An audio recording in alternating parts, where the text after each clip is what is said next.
Good day, everybody. Matthew from Captive Audience Comics with part 3 of our Silver Age low to mid-grade Marvel Comics finds that we picked up. If you haven't seen parts 1 and 2, you can check them out under our Comic Finds playlist. Today we'll be going through the next 20 or so books.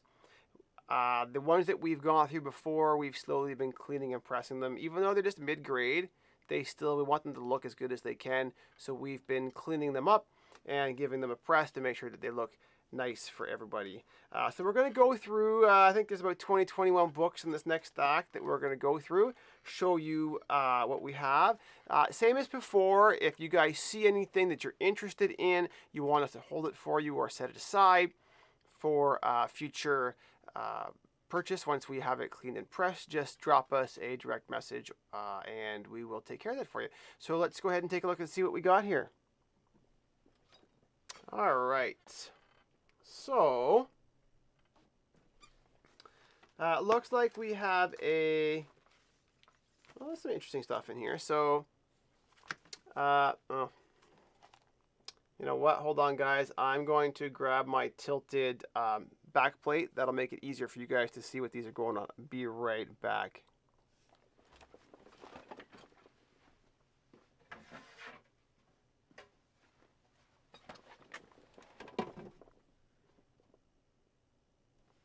Okay, so this should cut down on the glare. Yeah, that's better.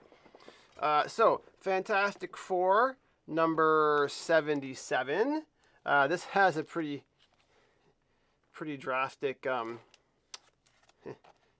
bend in the book, but once we press that, that'll come right out. It's not a sharp crease, so it should. It's more like almost like a subscriber's crease.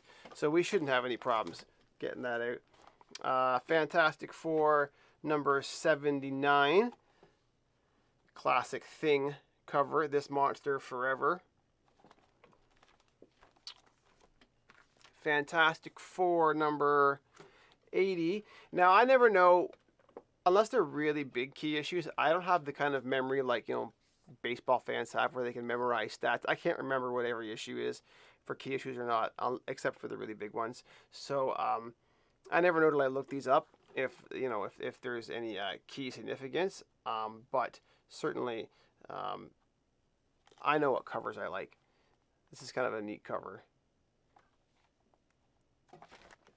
Fantastic Four, number 81. Wow, that's a heavy red cover. That is like all reds and burgundies all over the place with the yellow highlights in the middle. Even the back looks nice. Biggest problem with this one is it's got it has a full-length cover crease all the way straight down, which is gonna probably cap this in at like a 3.5 probably, because of that, even though the rest of the book looks fantastic. Oh, this is a cool Green Lantern cover. I'm not a big Green Lantern fan. Never really got into the Green Lantern comics, and of course the movies have been just terrible. But I do like this cover. Has the world ceased to exist, or have I? That's like a Twilight Zone type storyline. Captain America, number 101. He's fighting some When Wakes the Sleeper, like some big stone mummy monster in here, and of course Red Skull down here causing problems with his weird magic technology devices.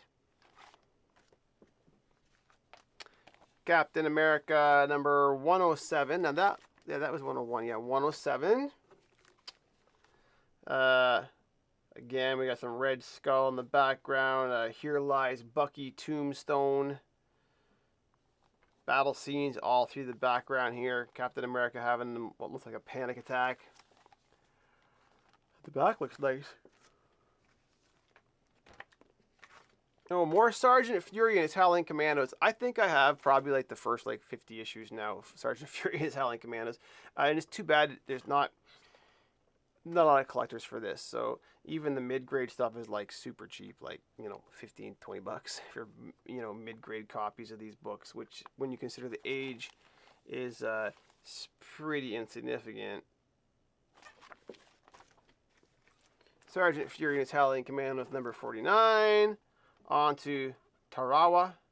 Tarawa? The Howlers blaze into action in the Pacific. It's a battle mag bombshell you'll never forget. They always had such great, like, taglines on the covers of these books. Sergeant Fury and his Howling Commandos. This is the king size special. Sometimes these are classified as annuals. Some of the like comic book realm will separate king size versus super size versus annuals, but sometimes you just look at them and they just classify them all as annuals. But number 4, Battle of the Bulge. They're always out here in the snow with like no hats or gloves or like anything. I wonder if it was more work to draw them in hats. Our Fighting Forces, number 114, featuring Lieutenant Hunter's Hellcats. Okay, the Hellcats. Who's got the guts to take this gun away from me? More of Our Fighting Forces, featuring Lieutenant Hunter's Hellcats, number 112. I don't really remember the Hellcats that much. Our Fighting Forces, number 107.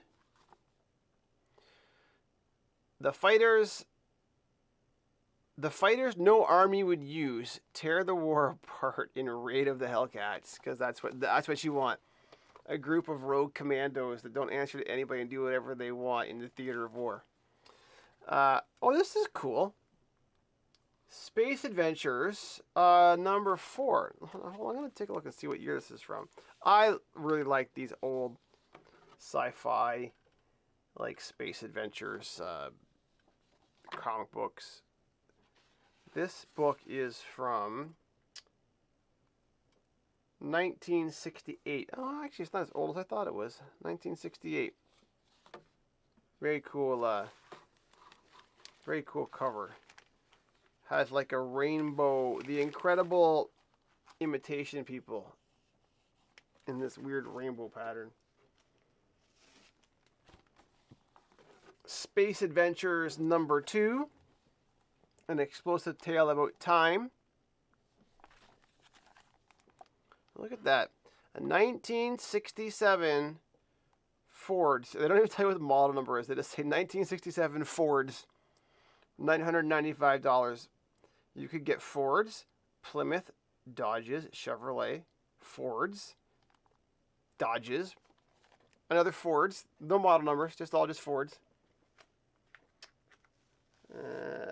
Our Army at War number 198 with Sergeant Rock. Oh, apparently a big giant snake on the back. Land of the Giants. Oh, that's the plastic model kits. It's funny how in the pictures they always make these model kits look amazing, and then when you got them, they put like a smooth tube of plastic. Star Spangled War Stories presents Enemy Ace. That's kind of cool. Number 141. Oh, too bad about this. Well, it looks like the piece is there. It's just folded over on the inside with a tear. So we'll get that fixed up. Strange Suspense Stories. Number 2. Again, this looks like it's a one of those future-y sci-fi ones. Looks like there's an atomic bomb explosion in the background. Total Planet Destruction, The Frightening Consequences. A couple books here. So a couple gold keys that aren't in bags and boards. So this is Uncle Scrooge from Gold Key. This is Uncle Scrooge number 73 from 1968. Actually, it's not in bad condition. I mean, it's dirty, but It's not bad. This one's definitely worse for wear. Walter Lantz, Woody Woodpecker. This is number 92 from 1966. Now it's complete. The cover is attached at both staples. It's a pretty rough shape. It's probably a 2, but somebody will collect that from that year. Oh, this is neat. I've seen that. I've worked on this book before, The Spectacular Spider-Man. Now in full color. I've worked on this book before in a much better condition than this one. This is Spectacular Spider-Man. Blah blah blah. This is Volume 1, Number 2, 1968. But this is, I forget. This is from a special series.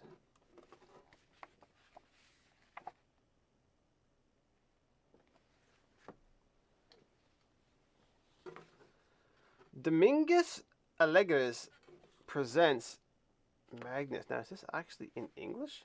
Oh, no, it's not. I'm guessing it's Spanish. I can't say 100%, but I think it's Spanish. And who's the publisher? There's this weird N logo. Dominguez Alegres. I can't tell who it's published by. Publications by KK Publications, Inc. I don't know. I'll have to look that one up. Anyways, that's the next set of books that we're going to be taking care of. We still have lots of books left to go through. I think we're about half. Yeah, I would say we're probably halfway through this box. I haven't looked in advance to see what's in there. I'm just opening these and sharing them with you as we find them to keep it interesting, and then getting them cleaned up as best we can as we go along. And we're going to be having, I don't know, we're going to be getting a lot of more books soon. Lots of modern stuff, but also some like Bronze and Copper Age stuff. One of our business partners is going through an extremely large collection. They're looking for the super high-end stuff, and probably we're going to pick up a lot of the rest of it. So we're going to have lots of books. We're going to be probably doing some more auctions in some different Facebook groups other than our own, just some like one-off auctions, just to fire out extra books. Maybe we'll clear out some random lots on eBay, or we'll do some discounts, whatever. But we just need to, we're going to need to turn over some long boxes full of books and make space so that we got space in our storage locker for more stuff. So stay tuned for new stuff, and there'll be a few more parts of this video as well until we finish going through everything. Have a great day.